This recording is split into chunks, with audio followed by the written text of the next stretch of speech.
الحسن الأشعري ነው እንደመጥቶ የሚነግራቸው አቡ መንሱር አልማቱሪዲ ነው እንደመጥቶ የሚነግራቸው ምን ማለት ነው? ምክንያቱም ታዊል የሚባለው ነገር በደንብ እየሰማችሁ ታዊል የሚባለው ነገር ቀጥተኛ ትርጉሙን ትቶ ወደ ሌላ ሁለተኛ ትርጉም መሸጋገር ማለት ነው። ተግባባን? ትርጉሙ እየገባችሁ ነው አይደል? ታዊል ማለት ቀጥተኛ ትርጉም ትቶ ወደ ሁለተኛ ትርጉም መሸጋገር ነው። እናንተ አሁን እያደረጋችሁ ያላችሁት ከቀጥተኛው ትርጉም ወደ ሌላ ትርጉም እየተሸጋገራችሁ ነው።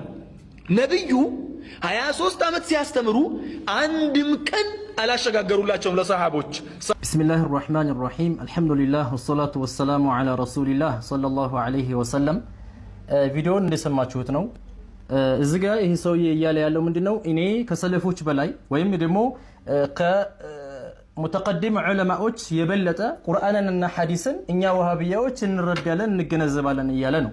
የነብዩና አለይሂ ሰላቱ ወሰላም ንግግርና የአላሁ ተባረከ ወተዓላ ንግግር ሊረዱት የሚችሉት ዑለማዎቻችን ሰለፍ ቀደምቶች ናቸው። አንተና መሰሎች አይደላችሁም። አንተ እንግዲህ ሄደህ ስለ ቁርአን ትርጉምና ስለ ሐዲስ ለነዛ ለሰለፍ ዑለማዎች አንተ ሄደህ ነው የምትነግራቸው? አንተ ነህ የምትነግራቸው ለነዛ? አንተ ልታስተምራቸው፣ አንተ ልታርማቸው። ስለዚህ አንተ የሰለፍ ዑለማዎችን ልታርማቸው አትችልም። እነሱን መከተል ነው ያለብህ እንጂ እነሱን መተል ልታርም አትችልም። አንተ ሄደህ ልትነግራቸው ነው። ስለዚህ አሁን ተእዊል ማለት ምን ማለት ነው? አዎ ልክ ነህ እንዲያልከው ነው። ቀጥታ ትርጉሙን ትቶ የዛን የሚፈልግበትን ሙራዱን መያዝ ነው። አይ እንደፈለኩኝ የቁርአንን ሐዲስ ቁርአንንና ሐዲስን እንደመጣ ይዛለሁ የምትል ከሆነ የቁርአን አያም ከሆነ ቀጥታው ነው ተእዊል ማድረግ ወይም ሙራዱን መፈለግ ጥመት ነው። ተእዊል ተዕጢል ነው ብለህ ካመንክ አንተና መሰሎችህ ይሄ ግልጽ ያለ ሙሸቢሃ ሙጀሲማነት ጠማማነት ነው። ለምን ብዙ ጊዜ የምንናገረው አላሁ ተባረከ ወተዓላ የሚለው ንግግር ነው።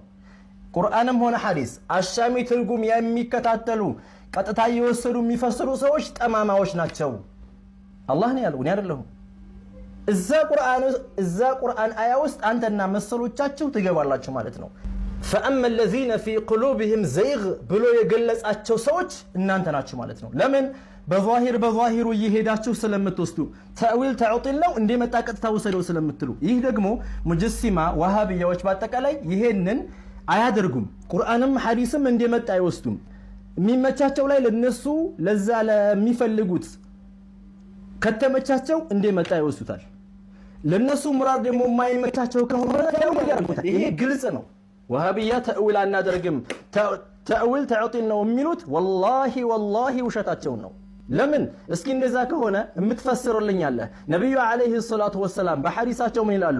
ኢዛ ካነ አሐዱኩም ፊ ሶላቲሂ ፈኢነሁ ዩናጂ ረበህ ፈላ የብሱቀነ ፊ ቂብለቲሂ ወላ ዐን የሚኒሂ። ለምን ፈኢነ ረበሁ በይነሁ ወበይነ ቂብለቲህ።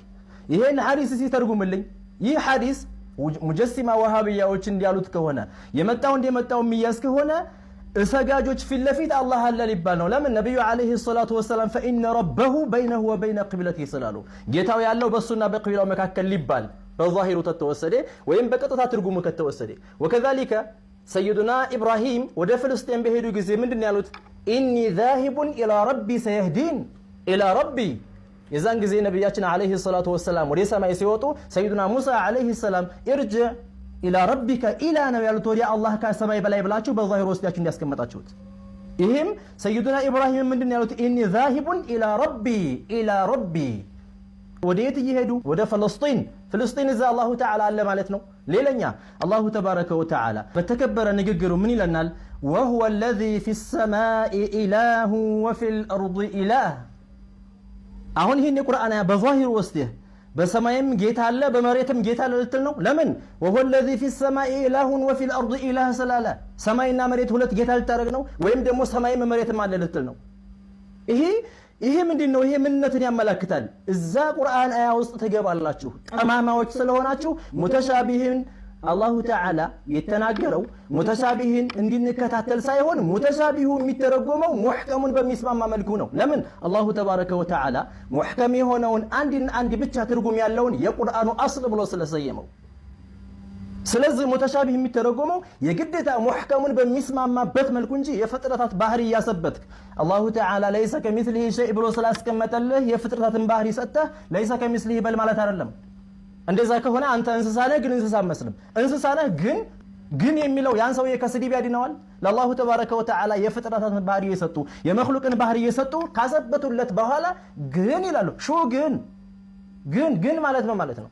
በአጠቃላይ ይሄ የጠማማነት ምልክት ነው። እስኪ ሙጀሲማ ወሃቢያዎች ተእዊልም በሉት ተፍሲር አይቻልም ካላችሁ ይህን የቁርአን አያ ያስቀመጥኩትን ቁርአንና ሐዲስ ተርጉሙልኝ እስኪ። ሐዲሱል ጃሪያን ይዛችሁ ፈጣሪን ሰማይ አአሚንቱም መን ፊስ ሰማይ የሚለውን ሰማይ ስለምትሉ እስኪ ይህን ተርጉሙልኝ። መሬትም አላህ አለ እንበል፣ ሰይዱና ኢብራሂምም ወደ አላህ ነው የሄዱት ፍልስጤን ስለነበረ እንበል። ለምን ተእዊል እናንተ ጋር ተዕጢል ስለሆነ ወይም ተፍሲር ልትሉ ትችላላችሁ። አልሙሂም በቀጥታ እንደመጣ ነው የሚወሰደው ስለምትሉ ይህን ሲፈስሩልኝ። ማንኛውም ሙጀሲማ ይህን ጥያቄ ይመልስልኝ እስኪ።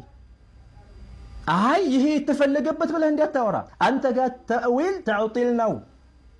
በዚህ የተፈለገበት እንደዛ ብለህ እንዲያታጠማዘዝ ማለት ነው። አጠማዘዝክ ስለምልህ። ስለዚህ ሙጀሲማዎች እስኪ ይመልሱልኝ ተእዊል አይቻልም ካላችሁ።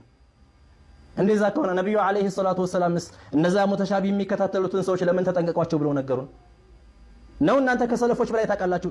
አንተ በዛሂሩ አምጥተህ ራስህ ስለተረጎምከው። ስለዚህ ዛሬም ነገም ይሄንን እምነት ይሄን አስተሳሰብ ካልጣላችሁ እናንተ ተጀምሮ ያልተጨረሰ ግዑዝ ጣዖት ነው እንጂ የምታመልኩት በጭራሽ አላህን አታመልከው። ሁላችንንም ከነሱ ጥመት አላሁ ተዓላ ይጠብቀን። ባረከላሁ ፊኩም።